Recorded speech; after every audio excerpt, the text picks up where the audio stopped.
को सुना आपने पॉलिटिकल पर, या जो भी हो सकता है कि सबकी अपनी अपनी मंशा हो, अपने अपने सवाल या जो सोच रहे हो उसे लेकर, लेकिन कानूनी रूप से जो बातें समझना चाहेंगे, जो उन्होंने कही कि या तो कैटेगरी बना दी जाए, अलग से हमारा कोड निर्धारित किया जाए, या फिर राज्य अलग बना दिया जाए, ये मांग क्यों उठ रही है? कितनी जायज या नाजायज है ये मांग, या फिर ऐसा कुछ हो सकता है या फिर ये पॉसिबल नहीं है? क्या सोचना चाहिए? मैं चुन करके आता हूं सर जी। देखिए सर, जहां तक मांग अलग राज्य की मांग जायज अथवा नाजायज होने की बात है, अलग राज्यों की मांग अलग अलग समुदाय उठाते रहे हैं और आदिवासियों के आंदोलन पर झारखंड हिंदुस्तान के अंदर बना है। तो वो पंजाब भी बना है, आंध्र प्रदेश भी बना है, महाराष्ट्र और गुजरात का भी विभाजन हुआ है। तो इसलिए राज्य की मांग उठाना अपने आप में एक अलग इशू है। अब दूसरा प्रश्न आपने पूछा कि कानूनी रूप से हिंदू और शेड्यूल्ड ट्राइब्स को एक माना जा सकता है अथवा नहीं माना जा सकता।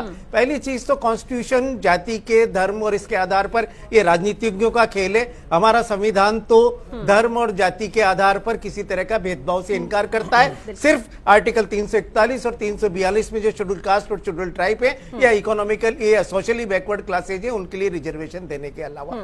परंतु हिंदू माना जाता है नहीं। हिंदू किसको माना गया है कानून में? इसको डिफाइन किया गया है हिंदू मैरिज एक्ट की धारा 2 में और हिंदू सक्सेशन एक्ट की धारा 2 में।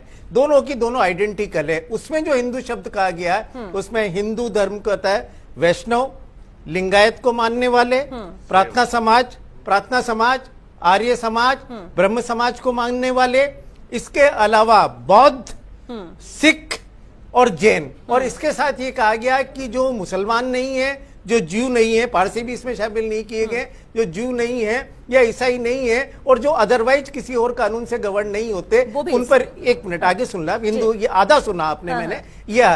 परंतु इसके साथ साथ ही इसका सबसेक्शन 2 बनाया गया है। उसमें कहा है कि ये हिंदू विधियां 342 के तहत घोषित शेड्यूल्ड ट्राइब्स की लिस्ट पर लागू नहीं होती हैं। न हिंदू मैरिज एक्ट लागू होता है, न हिंदू सक्सेशन एक्ट लागू होता है। और उसकी कॉन्स्टिट्यूशनल डिबेट्स में कहा गया है कि जो ट्राइब्स हैं वो ट्राइब्स के अपने अलग ट्रेडिशंस हैं।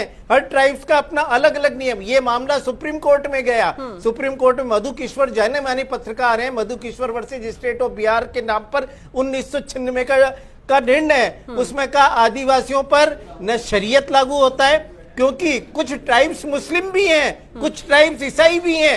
ईसाइयों का जो इंडियन सक्सेशन एक्ट है वो भी उन पर लागू नहीं होता है। और साथ ही हिंदू सक्सेशन एक्ट या हिंदू मैरिज एक्ट भी लागू। अर्थात न मुसलमानों के, न ईसाइयों के, न हिंदुओं के जो पर्सनल कानून है वो हमारे भारत में आज जो कानून है उसके तहत वो शेड्यूल्ड ट्राइब्स पे लागू नहीं होते। हम ज्यादा दूर नहीं जाएं, यहाँ पास में ही मीणा हाईकोर्ट बनाई गई है मैरिज डिस्प्यूट्स को तय करने के लिए, क्योंकि मैरिज डिस्प्यूट्स फैमिली कोर्ट्स में तो ट्राइब्स कम्युनिटी के हैं वो नहीं जा सकते। तो जहां तक लॉ की बात है, लॉ के अनुसार से कोई भी रिलीजियस का पर्सनल लॉ ट्राइब्स पे लागू नहीं होता, न हिंदू लॉ, न क्रिश्चियंस लॉ, न मुस्लिम लॉ। इसलिए हमारे नियमों ने तो हिंदू धर्म से, हिंदुओं के कानून से, धर्म से तो मैं नहीं जानते हैं तो धर्म है, पर हिंदुओं के कानून से ट्राइब्स को अलग रखा है। और जहां तक ट्राइब्स की डिमांड की मांगे वो कर सकते हैं। बिल्कुल, ये एक अहम चीज है सर जो आपने क्लियर कर दी कि ये कानून के हिसाब से जो कॉन्स्टिट्यूशन में